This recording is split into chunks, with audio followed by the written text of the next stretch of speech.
Thank you, Vice President Johnson. The enrollment report is one of our major annual reports, and I really appreciated performance. I believe we spent between 2 and 3 hours on this last Thursday, and we we take a deep dive into the enrollment report. And you know that it takes the fall. Everybody thinks count day is October 1st, and indeed it is, and yet there are extensive audits and counts among what we accomplish. So we'll work our way through this. Chair Johnson, we'll work through and either take questions as we go or however you all prefer to do it as we work through. I'm open. Okay, very good. So we look at a number of things in our student enrollment report. Trustees, you're familiar with all of these items, but the real question of this report, why do this report, is who do we serve? And so as we work through this evening, I know that what we're most interested in, trustees, is how does the data in this report inform our work? So as recently as Saturday and Sunday, you all were on email and we were discussing data about our Young Fives program. And so we went back and added some of that to the report just to begin to better understand how well we're doing. So our goal is to serve each and every child, and understanding who they are and as much as we can about their story helps us to serve them better. Here is the enrollment by children. This is the number of children, 18,432 students we serve for the school year 2019-20. Now, before she moves on, Ms. Osinski, that differential, and I know our treasurer asked me and others do as well, as we understand, this is the number of students. Now, there's a slightly different number that involves funding. So I just want to be clear, trustees, on the next slide, you can see we've stabilized on our enrollment this year. That really was about space. Trustees, we absolutely are out of space at elementary, with the exception of about 2 or 3 campuses that have very few spaces available. We're absolutely full. This is probably a good thing, but over the previous year, since 2013, we've added over 1,500 students. So trustees, if you're thinking about it, we added a high school. That is about the number of students that we've added over the 6 school years since 2013. We ask our question, where did the students come to us from? Look at this, trustees. You can see a big influx at elementary. That would be expected to be the largest, over 800 or 837 students, and 225 at middle, and about 440 at high school. Those are the increases.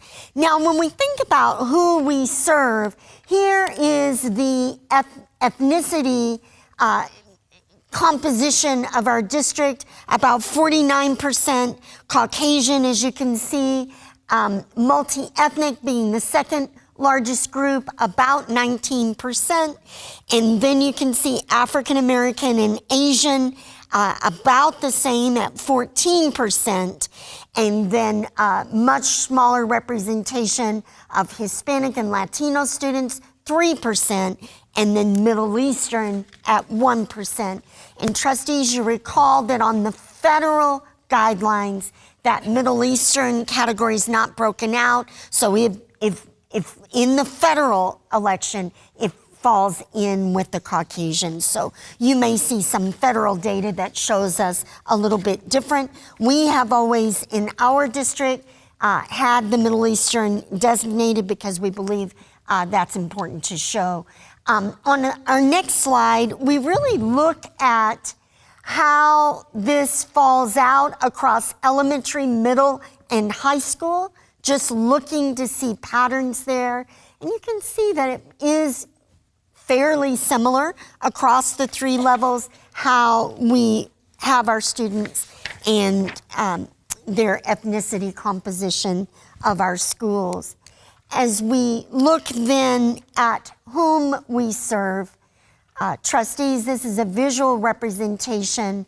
I always say 1 in 4. Actually, this year, it's about 1 in 4.5, 4.5 students come to us from homes impacted by poverty.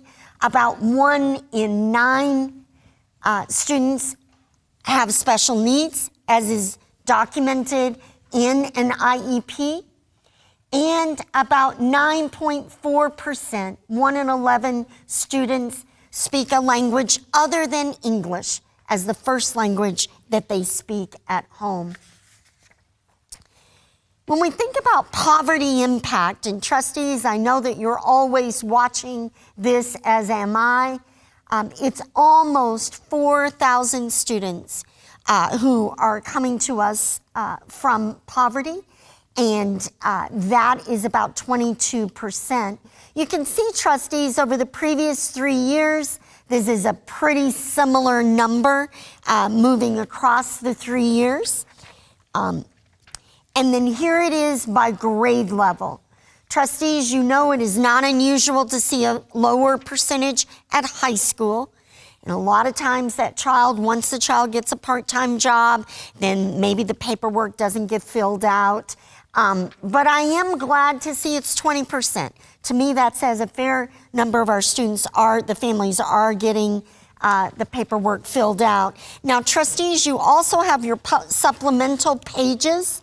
And I know that you look forward to these each year. I download them on my iPad and really refer to them and study them all the time.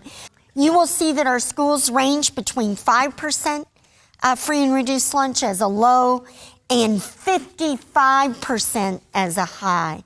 We actually have about 3 of our secondary schools that are around 55% free and reduced lunch, and that is a significant pattern. Our students with special needs, here they are, 1 in 9. That's a little over 2,000 students, 2,019 students. And we can see how it falls out here across the 3 grade levels. Trustees, very consistent, around 11% across elementary, middle, and high school.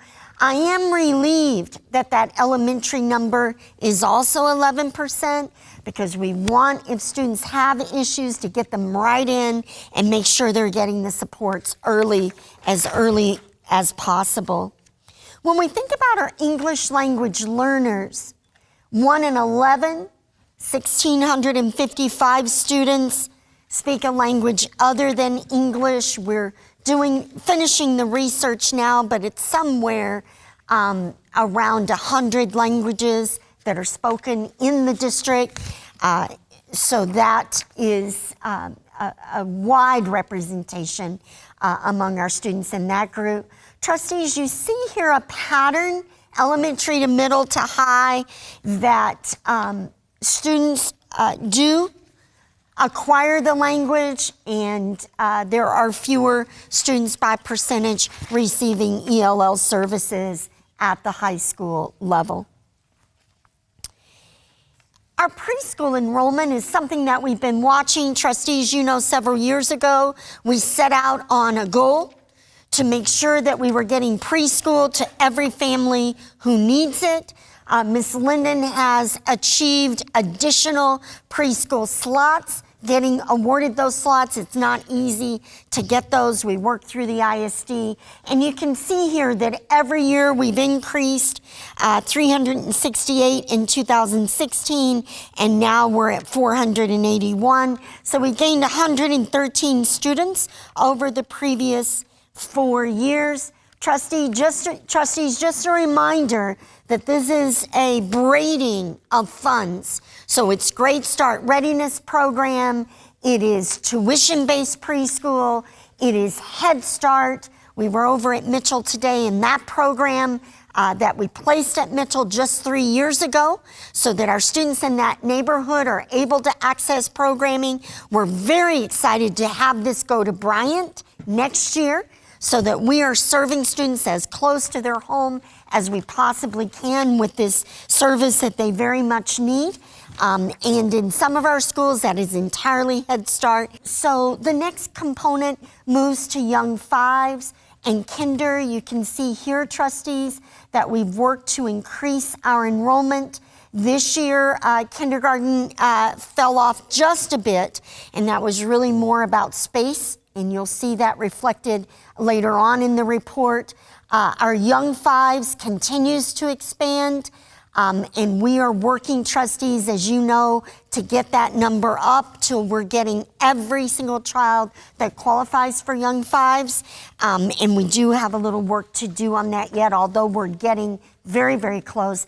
And trustees, more than 10 times the number of students since 2013. I believe it's the largest growth among Young Fives programming, percentage-wise, in the state. And we're very proud of that programming. I'm proud that Ms. Linden and our amazing team of Young Fives teachers actually developed their own curricula. So over the weekend, when you all were reading articles that said we do the first half of kindergarten, that is not what we do in the Ann Arbor Public Schools. It really is about play-based learning and place learning, and our students are engaged in learning how to love learning at Young Fives level. Here are our Washtenaw consortia. Young Fives, we're gonna go just a little bit deeper here. We wanted to see, following the articles over the weekend, how our Young Fives compares to the whole of Ann Arbor, so that we can see where our work is yet to do. You can see there that we do want to reach out to our Hispanic population seems to be well represented. We want to continue to focus on getting African American families in, to making sure they know that that is available.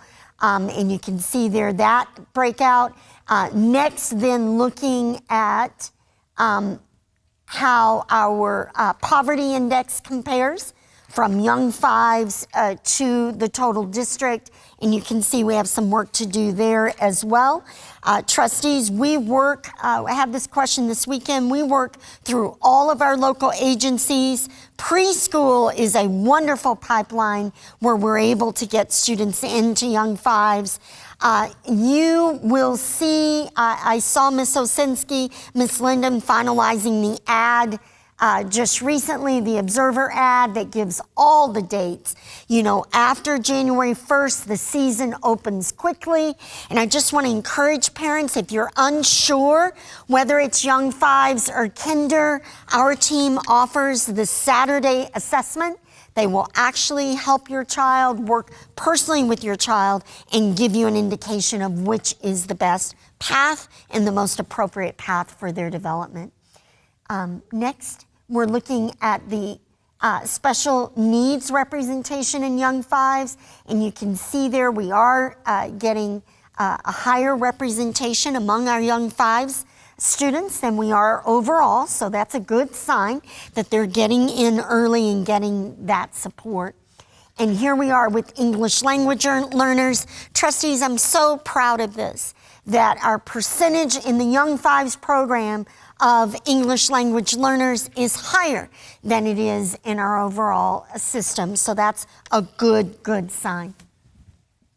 Next, we'll look at our consortia programs. Trustees, you're aware that several years ago, the Ann Arbor Public Schools went in with our fellow 8 districts around Washtenaw County to open Y-High, which is a small high school international baccalaureate program, to open Early College Alliance, which is the program where students graduate with their associate's degree or with a significant number of college hours. And then we also participate in WAVE, which is alternative education, and provides an opportunity for students who are in need of additional support. You can see our overall enrollment there is coming down just a little bit, and yet is remaining slightly above 200 students in those programs. Good. So next, trustees, we'll talk about mobility. In this, one time I had a journalist refer to it as the 15 minutes before the concert begins, when people are running around deciding if they're going to be in a seat or choose a different seat. This is all of our students coming into the district and all of our students that exit. You know that Ann Arbor is an international community, and you'll be amazed at how many students, how many families move in, and how many families move out every single year. This first group are the arrivals of students who already lived in our attendance boundaries. So these students have lived with us, and for the first time, they chose the Ann Arbor Public Schools this year. That's 258 students. We've gained over 1,500 students since 2015 who are students who've lived here, and they're choosing us for the first time. You might wonder, where do they come from? Well, you can see here they come from charter, parochial, private, non-public, and then they also come from homeschool or online outlets. Arrivals, and trustees, note the moving van. These are arrivals of families moving in to the Ann Arbor Public Schools. You notice the van is unloading. That's key. And we say we've gained 714 students this year moving into the area. Your question may be, where did they come from? Well, to the best of our ability, we see that about 54 of those students came from inside Washtenaw County, and that about 660 students came from beyond the county. And that includes pretty consistently about 230 students who move in from outside the country. Trustees, as you know, we have been open to schools of choice. That valve is narrowing significantly as our schools fill up. And you will see here that we accepted an additional 282 students through schools of choice. We actually accepted 420. Trustees, you know this number is always here. 138 of those students were already learning with us every day. They lived with us before, moved out of our attendance area, and used school of choice to continue their education without disruption in the Ann Arbor Public Schools. Trustees, you recall over previous years, that number runs from a fourth to a third of the schools of choice students are students who've been with us since day one, but their moving situation, typically around the perimeter of the district, causes them to need schools of choice in order to stay in their regular school experience. Here's a look though. These were the new schools of choice students. The next slide is our overall picture on schools of choice. Now, trustees, as you know, non-resident children of employees, that is a benefit that the board has offered under board policy for many years, decades, I believe, or Trustee Gaynor and I were talking about maybe 15 years, or I don't know, many years anyway. So we are at about 89% resident students who live in our attendance area. About 1%, a little more than 1% of those are non-resident children of employees. Schools of choice students, you can see there 9.4% from inside the county and 1.4% from beyond the county. Those counties, trustees, must be contiguous counties, so they do have to touch the Ann Arbor Public Schools. Now, trustees, the moving van is turned around. It's going away. So these are the students who left us. They left the Ann Arbor Public Schools, and you can see there where they've gone. Some go to charter outside the area. Some go to homeschool, could be inside or outside the area. They're moving out of the country, out of the state. The total there, 1,254 students. It is a little bit reduced from the year before, but you can see over time that mobility indicator is increasing. That more and more students are exiting during their P-12 career at some point or another with a move. So we just noted some grades Trustee Lazarus brought up during committee associating this with birth rate, and I haven't gotten to do that yet, but I want to. We just see that the odd grades, 1, 3, 5, and 11 were highlights, and those fifth graders, 112 of those arriving this year, so I have to sort out what it is that caused our fifth grade to jump. Trustees, some of you love that crosshatch chart. Some of you dislike that chart, but if you follow that chart diagonally, you can see whether this is an uptick or whether it's just that bubble that's moved through. For example, last year's senior class, trustees, I know during graduations you were weary because that was a class that was exceptionally large. In fact, it's the largest graduating class that we have any record of in the Ann Arbor Public Schools. So, and I figured out they were born shortly in the time around 9/11. So I always find these things fascinating, but at any rate. Here we are, notable increases by school. Trustees, you're gonna see this pattern also as we look at land a little bit later this evening, but the north and the south, and then of course the west side is starting to really pop up over there as well. Go ahead.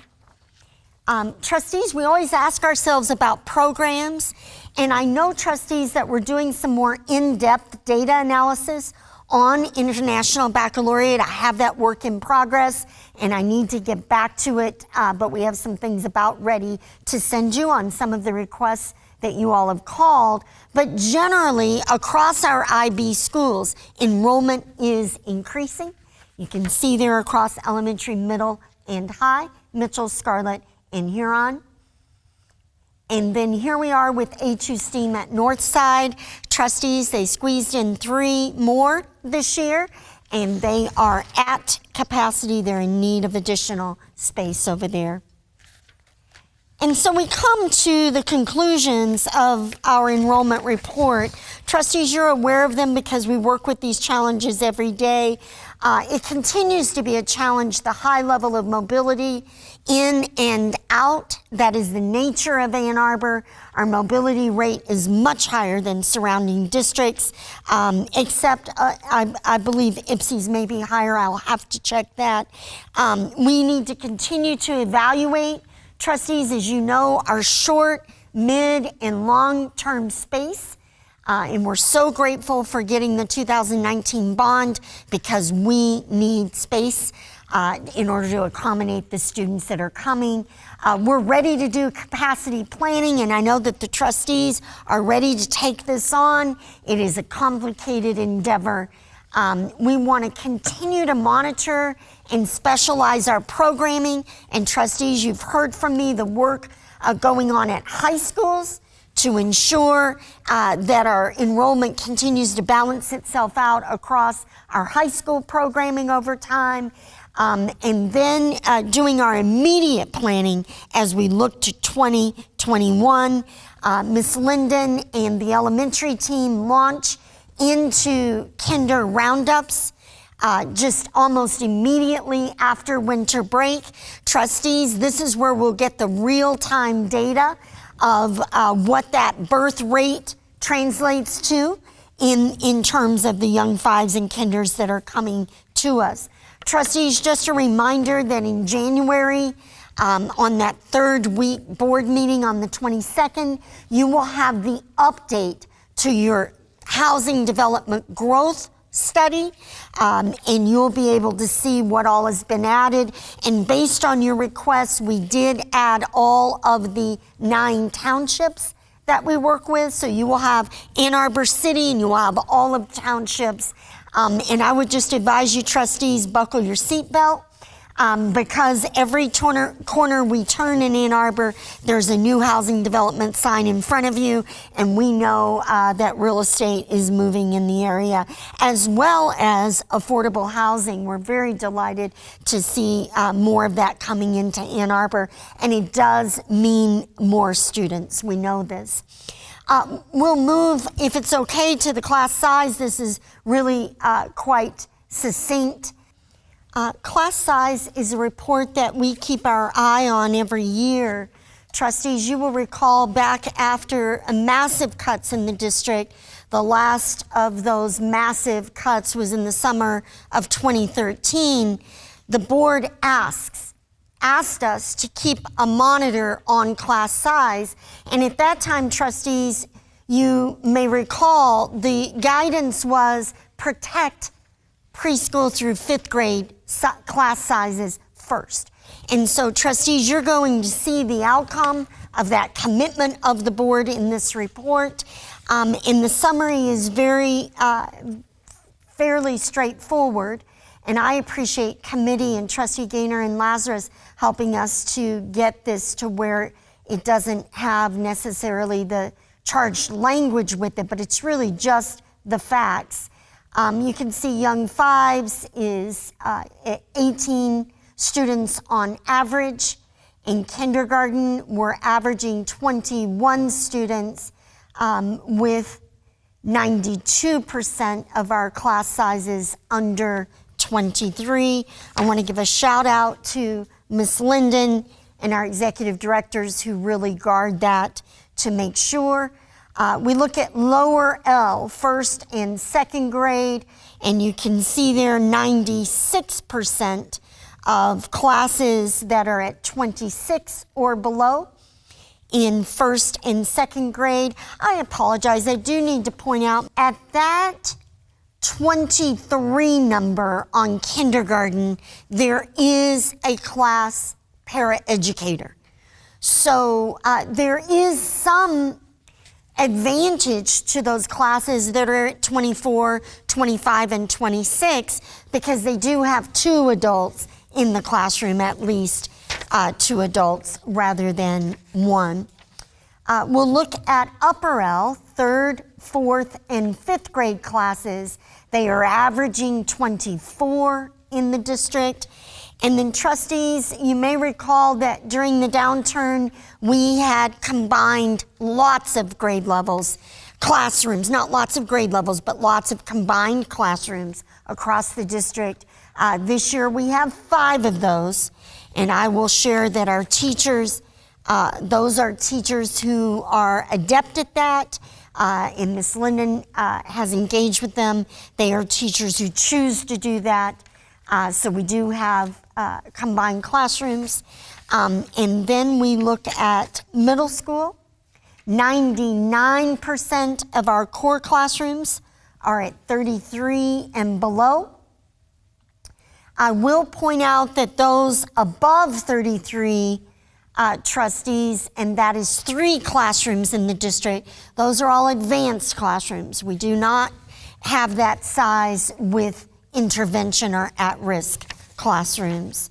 And then our high school classrooms, 93% currently are at 33 and below. And again, those classrooms, 7% of them that are venturing above 33, those are advanced higher level classes and combined language classes at the upper levels. So trustees, the conclusion is that at young fives, preschool through 5th grade, we are keeping our class sizes low by comparison. At middle school and high school, we do keep a monitor on that. Trustees, you know that class size is the most expensive endeavor that the board can undertake because it is recurring, and the multiplier factor when we make a shift in class size is a very large number. So I feel like trustees that we've done a good job of balancing both our budget and our class size. Certainly, we always want it to be lower, we want it to be better, but by comparison to our colleague districts around the state and around the county, we are competitive on class size.